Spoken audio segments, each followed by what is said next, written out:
वज़ीर दाखिला शेख रशीद अहमद ने मुल्क में कबल अज़ वक्त इंतखाबात का इशारा दे दिया है। न्यूज़ कॉन्फ्रेंस में कहा, ऑपोजिशन के पास हमारे बंदे हैं तो हमारे पास भी उनके बंदे हैं। ऑपोजिशन अपने जाल में खुद फंस गई है, कोई कहीं नहीं जा रहा। इमरान खान ज़्यादा मजबूत हो चुके हैं।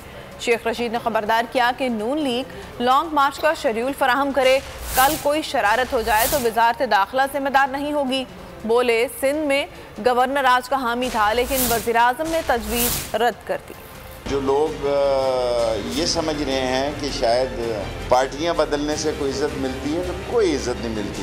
पाकिस्तान में इलेक्शन जल्दी भी हो सकते हैं। अगर उनके पास कुछ बंदे हैं हमारे नाराज़ हुए जिनको राज़ी करने की कोशिश हो रही है, तो हमारे पास भी उनके बंदे हैं जो नहीं जाएंगे। इंशाअल्लाह ताला कोई कहीं नहीं जा रहा। अफवाहें चैनल्स पर उड़ाई गई हैं या जो कहा जा रहा है कि उस्मान बुज़दार में कहीं नहीं जा रहा। अभी मैं उसको मिल के आया, वो भी मेरी तरह चट्टान की तरह इमरान खान के साथ कायम है। ये तो 4 साल हो गए हैं, ये बेवकूफ़ है, इन्होंने इमरान खान को दोबारा जिंदा कर दिया सियासी तौर पे। मैं आपको सच कह रहा हूँ, महंगाई हमें डस चुकी थी, बेरोज़गारी हमें डस चुकी थी। इमरान खान ने जो बयानिया खुददारी का और आज़ाद खारजा पॉलिसी का दिया है, सारी कौम उसके साथ खड़ी हो गई है। और अगर अर्ली इलेक्शन हुए तो आपको पता लग जाएगा कि इमरान खान इस मुल्क में कितनी सियासी बड़ी ताकत के साथ आता है। मैं इस बात का हामी था कि इमरजेंसी लगाई जाए और इस बात का हामी था कि गवर्नर राज लगाया जाए, लेकिन इमरान खान ने मेरी दोनों प्रपोजल रद्द कर दी।